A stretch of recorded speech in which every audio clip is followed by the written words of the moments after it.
जय जिनेन्द्र। नमस्कार मित्रों, मैं आदर्श जैन आपके अपने चैनल विद्या अकेडमी पर आप सभी का हार्दिक स्वागत करता हूं।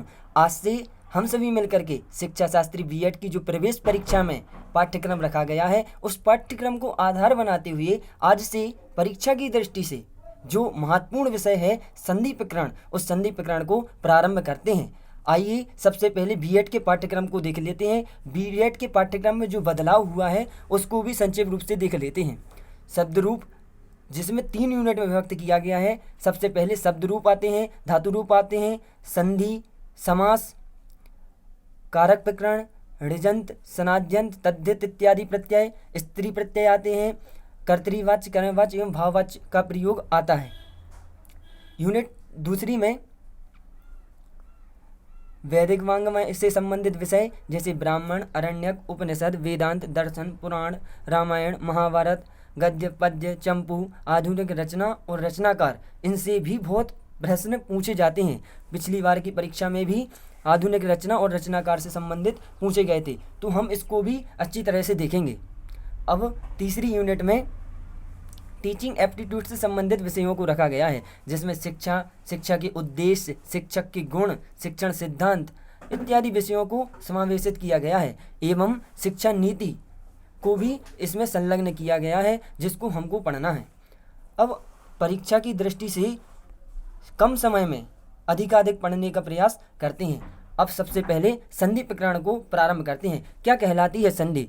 संधि शब्द की व्युत्पत्ति क्या है? संधि शब्द में कौन सा लिंग है? संधि शब्द की परिभाषा क्या है? संधि कहाँ कहाँ पर करनी चाहिए? इन सभी प्रश्नों का उत्तर हम आप सभी को देते हैं।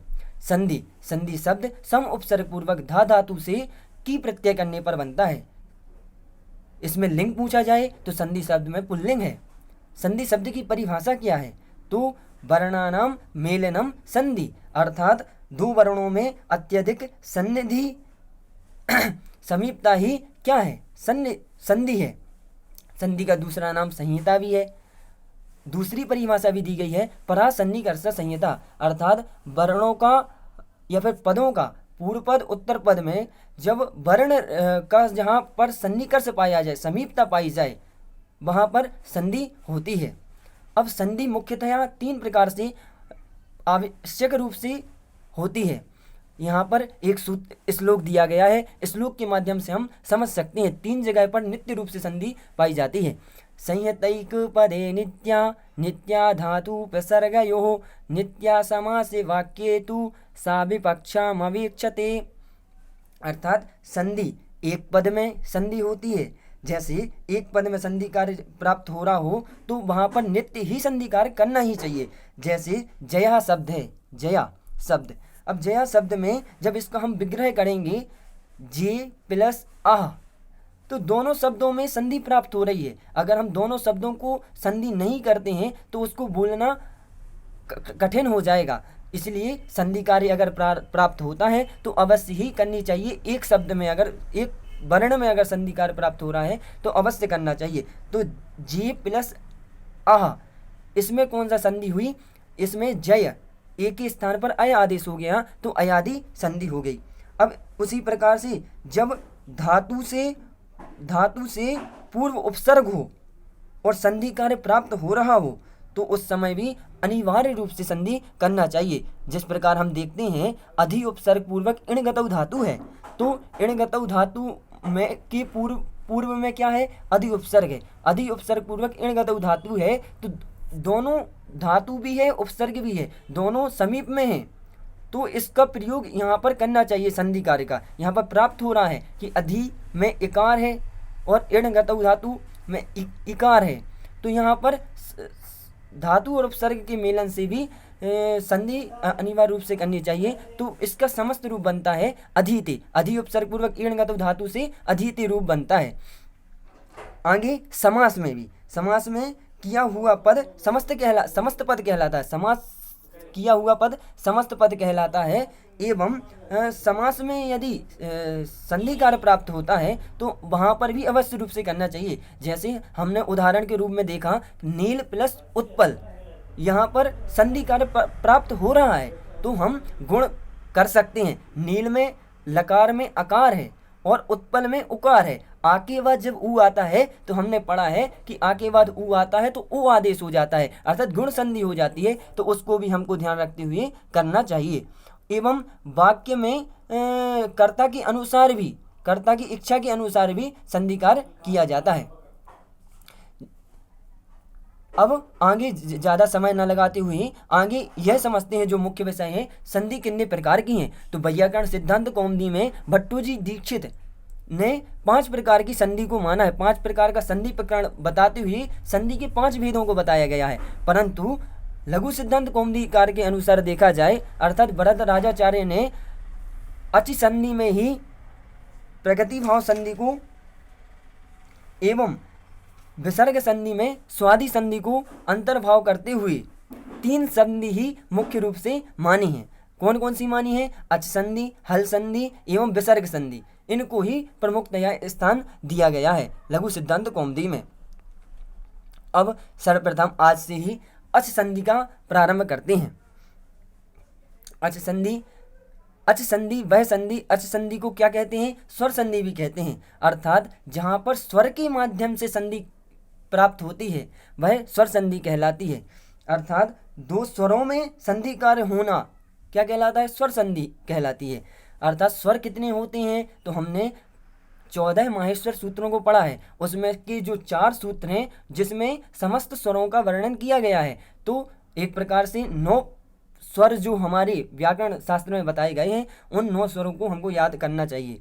सबसे पहले हम बोलते हैं आ, ई, उ, री, ली, ए, ओ, आई, औ। इस प्रकार से 9 स्वर हैं। जब इन 9 स्वर को आधार करके संधि कार्य किया जाता है तो वहाँ पर स्वर संधि कहलाती है। स्वर संधि को 7 प्रकार से विभाजित किया गया है, अर्थात स्वर संधि के 7 प्रकार बताए गए हैं, जिनमें यण संधि आती है, अयादि संधि आती है, गुण संधि आती है, वृद्धि संधि आती है, पूर्व रूप संधि आती है, दीर्घ संधि आती है, पर रूप संधि आती है। परीक्षा में ऐसा भी प्रश्न पूछ लिया जाता है कि इन 7 प्रकारों में से एक कोई प्रकार नहीं दिया जाएगा और पूछ लिया जाएगा कि इसमें कौन सी संधि के अंतर्गत ये संधि आती है, तो हमको वो अलग करके बताना पड़ेगा कि ष्टुत्व संधि आती है वो व्यंजन संधि के अंतर्गत आती है, वृद्धि संधि आती है वह स्वर संधि के अंतर्गत आती है। तो इस प्रकार से भी कभी कभी प्रश्न पूछ लिया जाता है। अब हम सबसे पहले यण संधि को प्रारंभ करते हैं। यण संधि, यण संधि का सूत्र बताया इको यण ची, अर्थात अगर हम सूत्र याद कर लेते हैं तो हमको कभी किसी भी परीक्षा में दिक्कत नहीं होगी। तो सर्वप्रथम हम सूत्र को ही समझें और सूत्र से ही अर्थ को निकालें। इको यण ची, अब इस सूत्र का विच्छेद करते हैं तो इकहा यण प्लस अचि, अर्थात इकहा षष्ट्यंत पद है यह, इक के स्थान पर यण हो, इक के स्थान पर यण हो, अचि, अचि अर्थात अच प्रत्याहार की परे रहने पर। अच प्रत्याहार में हमने आपको बताया 9 वर्ण आते हैं, परंतु यहाँ पर एक चीज विशेष है कि असमान वर्ण आने चाहिए, समान वर्ण नहीं आने चाहिए। अगर समान वर्ण आते हैं तो फिर वहाँ पर दीर्घ संधि हो जाती है। तो यहाँ पर बताया एक को यण आदेशो, एक को मतलब एक प्रत्याहार में जो 4 वर्ण आते हैं उनको क्रमशः यण आदेश हो, अर्थात यण में जो 4 वर्ण आते हैं तो क्रम से आदेश होना है। तो देख लीजिए, इकार को यकार आदेश होता है, उकार को वकार आदेश होता है, ऋकार को रकार आदेश होता है, लृ को लकार आदेश होता है। तो क्रमशः ये आदेश बताए गए हैं, इनको हमको ध्यान रखते हुए संधि कार्य करना है। जैसे उदाहरण के रूप में यहाँ पर उदाहरण प्रस्तुत हैं, आप सभी भी देख सकते हैं। सुधि प्लस उपास्य, यहाँ पर इकार प्राप्त हो रहा है और उत्तर पद में उकार से उपास्य शब्द प्रारंभ हो रहा है। तो इकार के स्थान पर क्या होगा? यकार प्राप्त हो रहा है। तो यहाँ पर अपन ने इकार के स्थान पर यकार कर दिया तो हमारा संधि कार्य हो गया। क्या हुआ? संधि तो शुद्ध्युपास्य, अर्थात इकार के स्थान पर यकार आ गया और उकार था वही यकार में मिल गया, तो शुद्ध्योपास्य ये संधि युक्त पद बन गया। अब आगे बताया मधु प्लस अरि, उसी प्रकार देखें उकार के स्थान पर बकार करना है। अब मधु में उकार है और अरि में अकार है, तो यहाँ पर देखिए असमान वर्ण है। जो उत्तर पद है, उत्तर पद में असमान वर्ण है, समान वर्ण नहीं है। अगर उकार के बाद मधु में जो उकार है उसके बाद भी अगर उकार आ जाता तो वहाँ पर दीर्घ संधि हो जाती, परंतु यहाँ पर उकार के बाद असमान वर्ण कोई भी हो तो वहाँ पर यण संधि होती है। तो मधु में जो उकार है उसकी जगह पर वकार आदेश हुआ और मध्वरी संधि युक्त पद बन गया। इसी प्रकार धात्री प्लस अंशा धात्रंशा, इसी प्रकार री प्लस आकृति। अब री के स्थान पर लकार आदेश हो जाता है, यहाँ पर कंफ्यूजन होती है थोड़ी, परंतु इसको ध्यान रखना है कि पूरे री वर्ण के ऊपर लकार आदेश हो जाता है। तो री के ऊपर लकार का आदेश हुआ तो लाकृति ऐसा रूप बनता है। इसी प्रकार और भी उदाहरण देख सकते हैं इसके जो परीक्षा की दृष्टि से इम्पोर्टेंट है। यह तो हमने लघु सिद्धांत कौमुदी के अनुसार आपको बता दिए। इसी प्रकार स्त्री प्लस उत्सव स्त्रोत्सव, इसी प्रकार अभि प्लस उदय अभ्युदय। और भी देखें तो वधु प्लस आशा वध्वाशा, एवं पितृ प्लस आधीनम पितृधीनम। तो मतलब जो सूत्र में वर्ण दिए हैं उन वर्णों को क्रमशः आदेश होगा, अर्थात एक प्रत्याहार का क्रम से यण प्रत्याहार पर आदेश होगा। अब हम अयादि संधि की ओर बढ़ते हैं। अयादि संधि, दूसरी संधि अयादि संधि। अयादि संधि क्या है, इसका सूत्र क्या है, इसका अर्थ क्या है, इसके उदाहरण क्या है, इनको भी हम देखते हैं। अयादि संधि का ये सूत्र याद अगर हमारे लिए है तो हमको आसानी होगी, हम कभी कंफ्यूज नहीं होंगे। तो एचो यवा यावह, अर्थात एचो यवा यावह, एक दो बार आप सभी भी उच्चारण कर सकते हैं जिससे सूत्र आपको याद हो जाए। एचह, इसका विग्रह करेंगे तो क्या होगा, पदच्छेद करेंगे जब एचह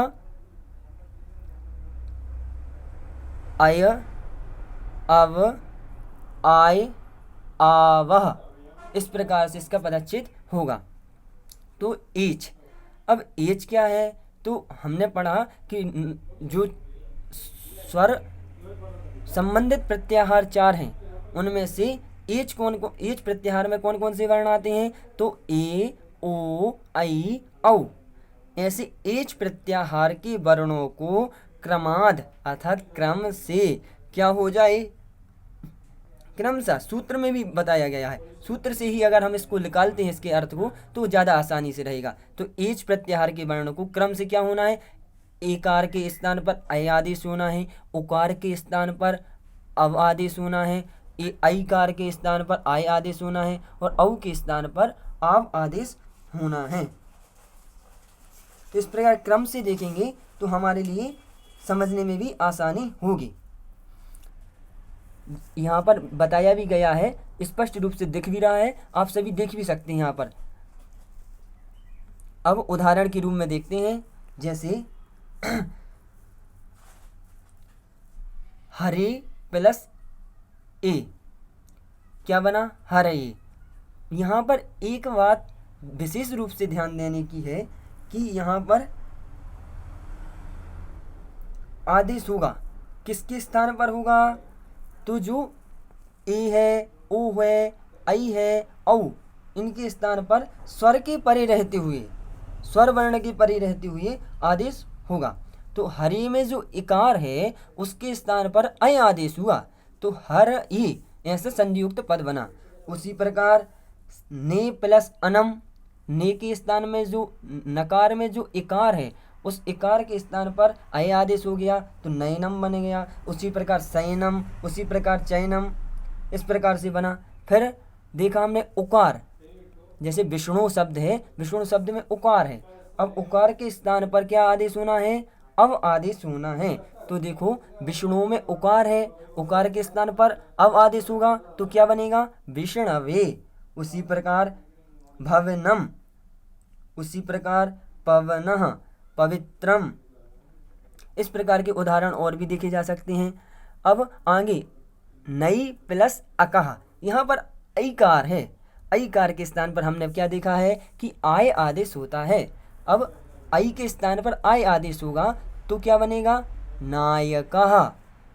उसी प्रकार गायकः, उसी प्रकार छायकः, नायकः, इस प्रकार से ये आदेश होता है। अब सूत्र का अर्थ पता है तो हम जल्दी से समझ जाएंगे। पौ प्लस अकः पावकः, उसी प्रकार नौ प्लस इकः नाविकः, लौ प्लस अकः लावकः, तो औ के स्थान पर आव आदेश हो जाएगा और हमारा ये अयादि संधि संपन्न हुई।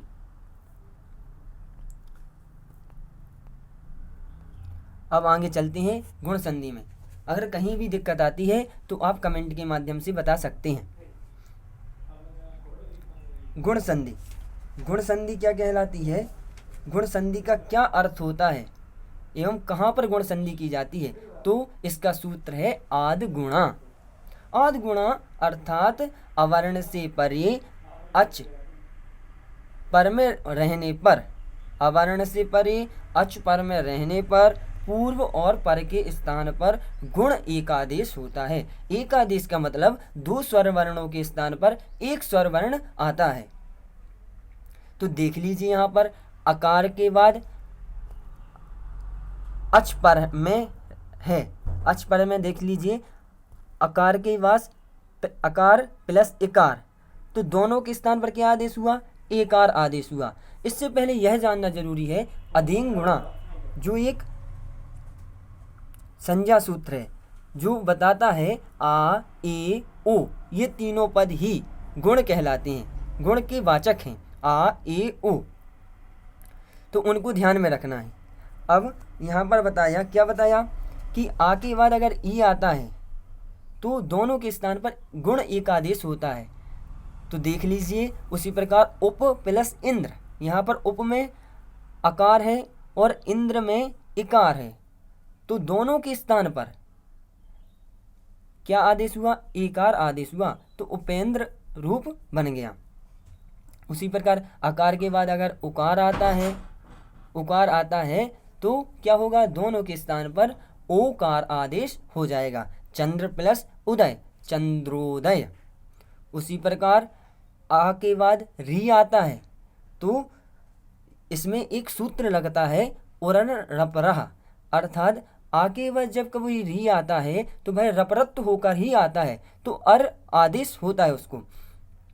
राज प्लस ऋषि, देख लीजिए राज शब्द में जकार में अकार है और ऋषि में री है आदि में, तो दोनों के स्थान पर क्या आदेश हुआ, और आदेश हुआ, तो जिससे रूप क्या बना, राजर से। उसी प्रकार अकार के बाद जब लिकार प्राप्त होता है तो इसमें भी लपरत्व होता है, तो अल आदेश हुआ, अर्थात तब प्लस री कार, तो क्या हो गया, दोनों के स्थान पर अल आदेश हो गया, तो अकार भी चला गया, री भी चला गया, उसके स्थान पर अल अकेला शब्द आया, तो क्या समस्त रूप क्या बनाया, तवलकार। इस प्रकार से हम गुण संधि को संक्षेप में समझ सकते हैं और इन उदाहरणों को देख सकते हैं। गुण संधि के और भी उदाहरण देखे जा सकते हैं, जैसे कि सूर्योदय, और दो उदाहरण और भी मुख्य हैं जिनको हमको देखना चाहिए, जैसे उत्तमर्ण अर्थात उत्तम प्लस ऋण, उत्तमर्ण। उसी प्रकार अधम प्लस ऋण, अधमर्ण। तो इन दो तीन उदाहरणों को जो प्रमुख हैं उनको ज़रूर आप एक बार पढ़ के जाइएगा। आगे बताया वृद्धि संधि। वृद्धि संधि, वृद्धि संधि संधि का जो संज्ञा सूत्र है वृद्धि रादैच, अर्थात ऐच प्रत्याहार में जो जो वर्ण आते हैं वह वृद्धि संज्ञक कहलाते हैं। अब वृद्धि रेची यह सूत्र है, इसमें बताया एच के पर रहते हुए अवर्ण से एच प्रत्याहार वर्ण, एच प्रत्याहार वर्ण मतलब ए ओ आई औ, ऐसे चार वर्णों के पर में रहते हुए पूर्व और पर के स्थान पर वृद्धि एकादेश होता है। कैसे होता है, तो पहले तो ये चीज़ हमको ध्यान हमेशा रखनी है कि वृद्धि संज्ञक वर्ण कौन कौन से हैं, आ आई औ। वृद्धि रादैच इस सूत्र से आ आई औ, इस प्रकार से तीन वर्ण वृद्धि संज्ञक होते हैं। जिस प्रकार हमने गुण में पढ़े थे कि गुण में भी तीन वर्ण होते हैं, उसी प्रकार वृद्धि संधि में भी वृद्धि संज्ञक तीन वर्ण होते हैं। अब यहाँ पर बताया ईच प्रत्याहार के पर रहते हुए। ईच प्रत्याहार अर्थात बाद में है और उसके पहले अवर्ण है, अवर्ण और बाद में ईच प्रत्याहार है, तो क्या होगा, दोनों के स्थान पर आ, आई, औ जो वृद्धि संज्ञक वर्ण है उनका आदेश होगा। जैसे हम उदाहरण के तौर पर देखते हैं, आ के बाद अगर ए है तो क्या होगा, वृद्धि आदेश होगा। आ के बाद ए है तो आई ही आदेश होगा। उसी प्रकार आ के बाद आई है तो भी आई आदेश होगा, या फिर आ के बाद ओ है तो क्या आदेश होगा, औ आदेश होगा। जैसे उदाहरण के तौर पर देखते हैं, अत्र प्लस एसह, यहाँ पर अत्र में अकार है और उसके बाद देखिए एकार है, एशह में एकार है, तो दोनों के स्थान पर क्या रूप आया, आई एक वर्ण आ गया, वर्ण आया, तो अत्रैस इस प्रकार से रूप बना। उसी प्रकार रमा प्लस ऐश्वर्यम तो रमैश्वर्यम ऐसा रूप बना। उसी प्रकार आ के बाद ओ भी आए तो क्या होगा, औ ही आदेश होगा। जैसे वर्षा प्लस ओघा क्या हुआ, वर्षौघा। यहाँ पर और उदाहरण दिए गए हैं, कृष्ण प्लस एकत्वम कृष्णैकत्वम, गंगा प्लस ओघा गंगौघा, दैव प्लस ऐश्वर्यम दैवैश्वर्यम, कृष्ण प्लस औत्कंठ्यम तो कृष्णौत्कंठ्यम। इस प्रकार से उदाहरण दिए गए हैं जिनको भी देख लेना चाहिए एक बार। अब हम पूर्व रूप संधि पर आते हैं। सामान्य रूप से हम आपको पढ़ा रहे हैं, अभी ज़्यादा डीपली में नहीं पढ़ा रहे हैं क्योंकि परीक्षा पास में है। पूर्व रूप संधि, और पूर्व रूप संधि तो बहुत सरल संधि होती है, मात्र इसमें हम एक शॉर्ट रूप से बताएं तो अवग्रह का ध्यान रखना पड़ता है। अगर अवग्रह लगा है तो हम जल्दी से समझ जाएंगे कि इसमें पूर्व रूप संधि हुई है। इसका सूत्र क्या है, एंगः पदान्तादति, अर्थात पद की अंतिम स्थित एंग। एंग में कौन कौन से वर्ण आते हैं तो बताया, ए और ओ के बाद ह्रस्व आकार के रहने पर पूर्व रूप एकादेश हो जाता है, अर्थात पूर्व के समान रूप होता है। यहाँ पर ए और ओ प्लस आकार के स्थान पर ए और ओ एकादेश होता है, और आकार के स्थान पर अवग्रह का चिन्ह एस के रूप में जो लगाया जाता है, अवग्रह का चिन्ह लगा दिया जाता है। जैसे उदाहरण के रूप से समझते हैं, गो प्लस अग्रम। यहाँ पर देखिए एंग प्रत्याहार से परे ह्रस्व आकार भी है और गो में उकार है, तो हमने क्या पढ़ा था कि ए और ओ से परे, तो देख लीजिए यहाँ पर गो में उकार है, इससे परे गो में उकार है और उसके परे क्या है, आकार है, स्थित है। तो पूर्व और पर दोनों के स्थान पर क्या हो रहा है, पूर्व रूप एक आदेश हो रहा है। पूर्व रूप मतलब पहले के समान वाला रूप हो जाता है। तो गो अग्रम में देख लीजिए गो का गो रहा गया, और आगे अग्रम में जो आकार है, आकार के स्थान पर अवग्रह आदेश हो गया, तो क्या रूप बना, गो प्लस अग्रम गोग्रम। उसी प्रकार हरे देख लीजिए एकार है, यहाँ पर हरे में एकार है और उसके बाद आकार आ रहा है। जब एकार के बाद आकार आता है तो पूर्व रूप होते हुए आकार को क्या हो जाता है, अवग्रह प्राप्त हो जाता है। उसी प्रकार एधते, यहाँ पर भी एकार है, इसके बाद आकार है, तो यहाँ पर क्या होगा, ए के स्थान पर पूर्व रूप तो होगा ही, और उसके बाद जो आकार है, आकार को अवग्रह हो जाएगा, पूर्व के समान रूप होता है। इसलिए यहाँ इस संधि का नाम पूर्व रूप पड़ा। तो क्या हुआ, एधते प्लस अयम एधतेयम। इसको शॉर्ट रूप से समझ सकते हैं, जहाँ पर अवग्रह पाया जाए वहाँ पर पूर्व रूप संधि होती है। उसी प्रकार पर रूप संधि। अब हम छठवीं संधि पर आ गए हैं, पर रूप संधि। पर रूप संधि क्या है तो बताया, एंगी पर रूपम, अर्थात अवर्ण से अंत होने वाले उपसर्ग से एडादि धातु पर में स्थित होने पर पूर्व और पर के स्थान पर पर रूप आदि एकादेश होता है। अभी हमने पूर्व रूप पढ़ा था, उसी प्रकार इसमें पर रूप होता है। पूर्व रूप में पहले के समान रूप होता है, पर रूप में बाद के समान रूप हो जाता है। कब होता है? ईड आदि। ईड आदि मतलब ऐसे जिनका प्रारंभ होता है, ऐसी धातु जैसे एजते, तो एजते, एष्यति, तो इकार से जो धातु प्रारंभ होती हैं, कब?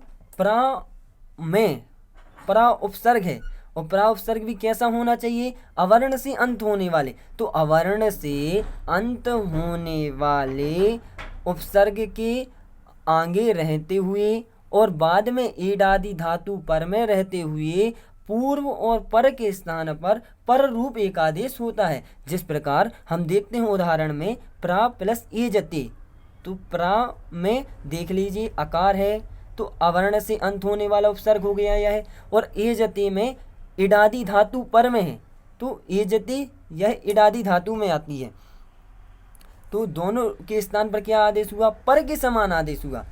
प्रा प्लस एजते में प्रेजते रूप बन गया। उसी प्रकार उपसर्ग देख लीजिए, उपसर्ग में क्या है? पकार में अकार है, तो अर्थात क्या हो गया? उपसर्ग अकारांत है। जो उपसर्ग है वो अकार से अंत होने वाला है। और ओस्ति, तो क्या बना? उप प्लस ओषति। इसी प्रकार प्रा प्लस एष्यति, तो प्रेष्यति, ऐसे रूप बनते हैं, पर के समान रूप हो जाता है इस पर रूप संधि में। आगे दीर्घ संधि, इससे भी बहुत प्रश्न पूछे जाते हैं। अब दीर्घ संधि क्या है? दीर्घ संधि सबसे सरल संधि है और हमारे दैनिक जीवन में सर्वथा प्रयोग होने वाली संधि है। इसका सूत्र याद कर लीजिए, अकः सवर्णे दीर्घः, अर्थात सवर्ण होने पर दीर्घ होता है।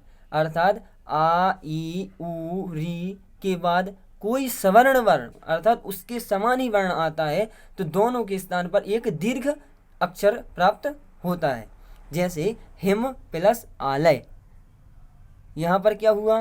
हिम में भी आकार है और आलय में भी आकार है, तो दोनों को मिलाकर क्या हुआ? यार बड़ा दीर्घ आकार हो गया, हिम प्लस आलय हिमालय बन गया। उसी प्रकार गिरी प्लस ईसा, तो गिरी में देख लीजिए ह्रस्वकार है और ईसा में दीर्घकार है। अगर ह्रस्वकार आगे है बाद में दीर्घकार है तो दोनों के स्थान पर दीर्घ आदेश ही होना है। उसी प्रकार गुरु प्लस उपदेश गुरुपदेश, विद्या प्लस आलय विद्यालय, तथा प्लस अपि तथापि, भानु प्लस उदयः भानुदयः। देख लीजिए उकार यहाँ पर हो गया, दीर्घ उकार हो गया। तो इस प्रकार से ये दीर्घ संधि तो सरल है, इसको भी हमको उदाहरण पढ़ते हुए और जहाँ पर दीर्घ आदेश दिखाई देता है वहाँ पर दीर्घ संधि होती है। चलिए आज के व्याख्यान को यहीं तक रखते हैं, आगे के लिए आपको सूचना दी जाएगी। धन्यवाद। जय जिनेंद्र।